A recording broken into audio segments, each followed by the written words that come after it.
Volume 1, Chapter 88, 26th of January, 1945. Jesus with the shepherd Jonah in the plain of Esdraelon. Jesus is walking along a little path which runs between parched fields, covered with stubble and full of crickets. Levi and John are walking beside him.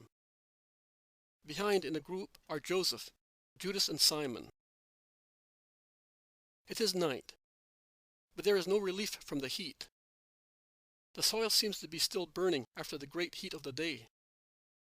Dew is of no avail in so much heat. I think it evaporates even before reaching the ground. Such is the burst of heat rising from the furrows and the cracks in the soil. They are silent, exhausted and hot. But I see Jesus smile. It is a clear night, although the setting moon is hardly visible in the far east. "Do you think he will be there?" Jesus asks Levi. "He will certainly be there. This is the time when the crops are stored away, but they have not yet started picking the fruit. Farmers are therefore busy watching their vineyards and orchards against robbers, and they do not go away, particularly when their masters are as stingy as Jonah's. Samaria is not far, and when those renegades get a chance, oh, they are happy to cause damage to us Israelites. Do they not know that the servants get beaten for it? Of course they do. But they hate us, that's all." "Do not cherish resentment, Levi," says Jesus. "No, but you will see how Jonah was wounded 5 years ago because of them.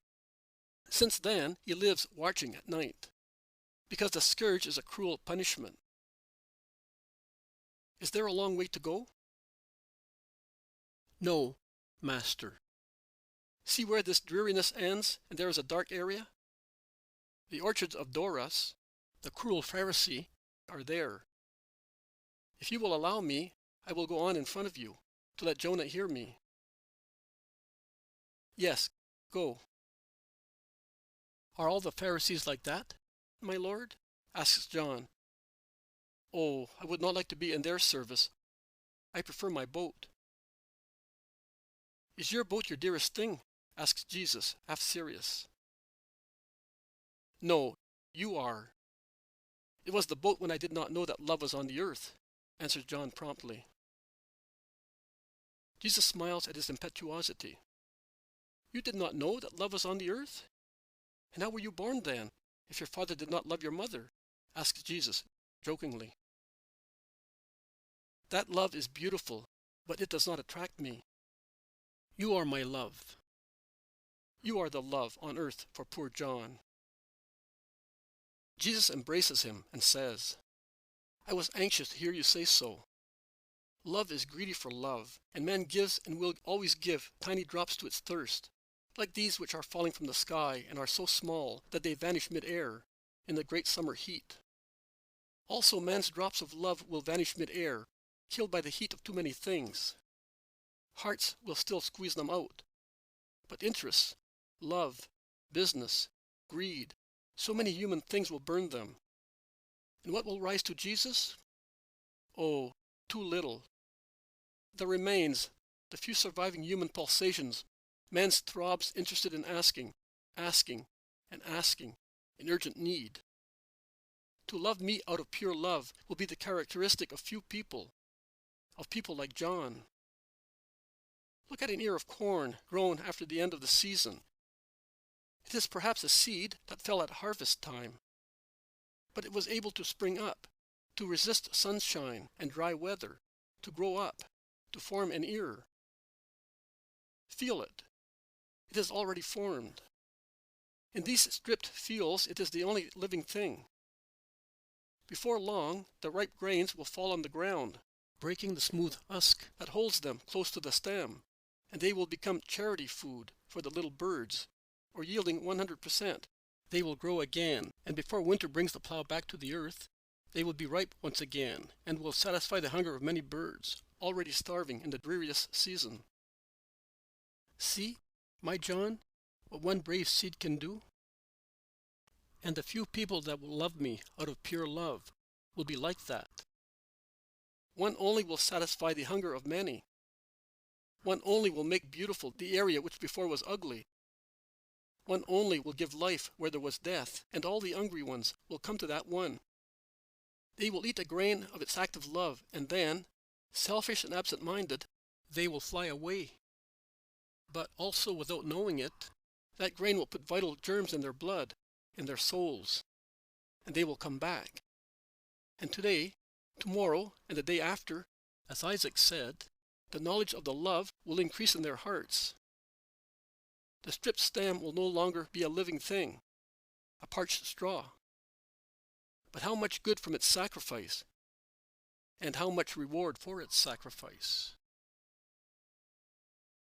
Jesus, who had stopped for a moment before a thin ear of corn, grown at the edge of the path, in a little ditch, which in rainy weather was perhaps a little stream, has moved on, while John listens to him all the time in his usual attitude of an ardent admirer, who takes in not only the words, but also the movements of the person loved. The others, who are speaking among themselves, are not aware of the tender conversation. They have now reached the orchard, and they stop, forming one group. The heat is such that they are all perspiring, although they are not wearing mantles. They wait silently. From the dark thicket, which is faintly lit up by moonlight, Levi, visible in his light clothes, appears, followed by a person of darker dress. "Master, Jonah is here." "May my peace come to you," greets Jesus, before Jonah reaches him. But Jonah does not reply.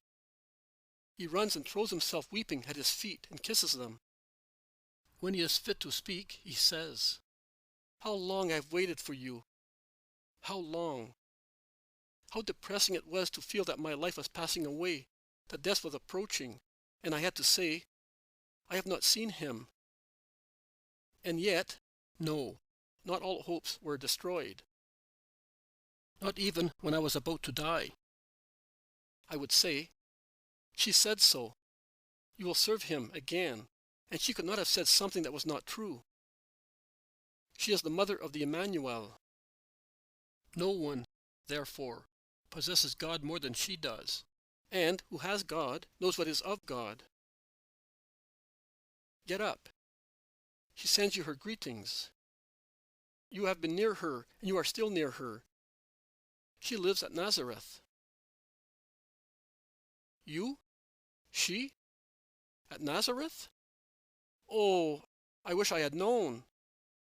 At night, in the cold winter months, when the fields rest and evil people cannot cause damage to farmers, I would have come. I would have run there to kiss your feet, and I would have come back with my treasure of certainty of faith. Why did you not show yourself, Lord?" "Because it was not the time. The time has now come. We must learn to wait. You said, in the winter months when the fields rest. And yet they have been sown, have they not? Well, I was like a grain that had been sown. And you saw me when I was being sown. Then I disappeared, buried in necessary silence, that I might grow and reach harvest time and shine in the eyes of the world and of those who have seen me, a newborn baby. That time has come.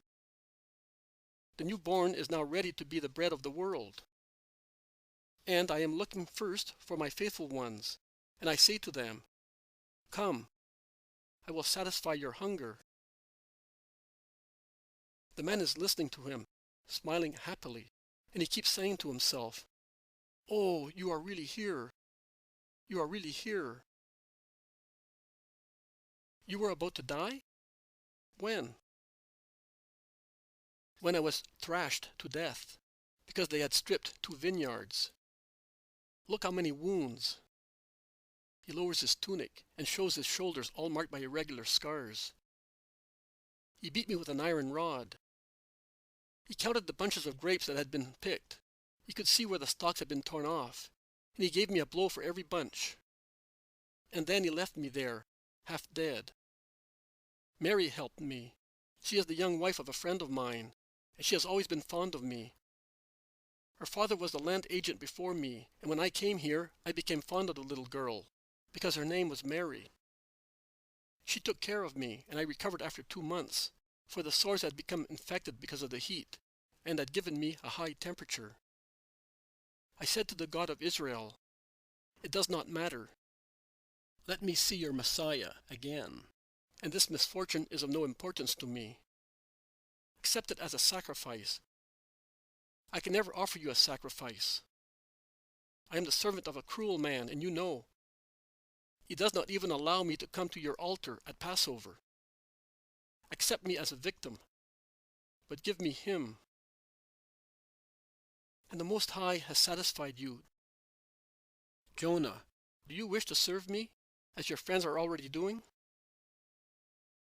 "Oh, how shall I do that?" "As they do. Levi knows, and he will tell you how simple it is to serve me. I only want your good will. I have given you that since the time you cried in the manger. It made me overcome everything, both dejection and hatred. The fact is, we cannot speak very much here.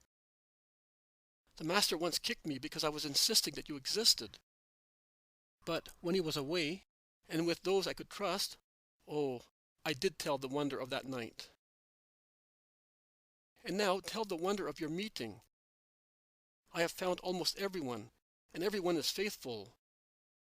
Is that not a wonder? Only because you contemplated me with faith and love, you have become just in the eyes of God and man. Oh, now I will have courage, and how much courage! Now that I know that you are alive, I can say, 'He is there. Go to him.' But where, my Lord?" "All over Israel. Up to September, I will be in Galilee. I will often be at Nazareth or Capernaum, and I can be traced from there.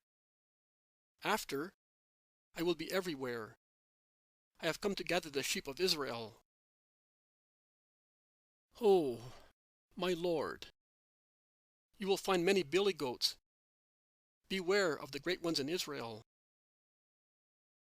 They will not do me any harm, if it is not the time. Say to the dead, the sleepers, the living, the Messiah is amongst us." "To the dead, Lord?" "To those whose souls are dead. The others, the just who died in the Lord, are already rejoicing for their imminent liberation from limbo. Say to the dead, 'I am the life.' Say to the sleepers, 'I am the sun that rises awaking from sleep.' Say to the living, 'I am the truth they are seeking.' And you cure also sick people. Levi told me about Isaac.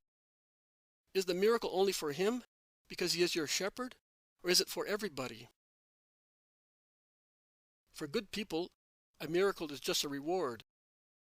For those who are not so good, it urges them toward true goodness. It is also for bad people, to shake them and make them understand that I am, and that God is with me. A miracle is a gift. Gifts are for good people. But he who is mercy and sees the human burden, which can be lightened only by powerful events, has resort also to this means, that he may say, 'I have done everything for you, but all in vain. Tell me, therefore, what else I must do.' Lord, do you mind entering my house? If you give me assurance that no robber will come into the estate, I would like to give you hospitality, and invite also the few people who know you, because I spoke to them of you. Our master has bent and broken us like ignoble stems. We have but the hope of an eternal reward. But if you will show yourself to downcast hearts, they will feel new strength. I will come. Do not be afraid for your trees and vineyards. Can you believe that the angels will watch them faithfully? Oh, my Lord, I saw your heavenly servants. I do believe, and I will come with you and feel safe. Blessed these trees and vineyards which have the breeze and songs of angelical wings and voices. Blessed is the soil which is sanctified by your feet. Come, Lord Jesus. Listen, trees and vines. Listen, soil. Now I will say to him the name that I confided to you for my own peace. Jesus is here. Listen, and may the sap exult through branches and vine shoots. The Messiah is with us. It all ends with these joyful words.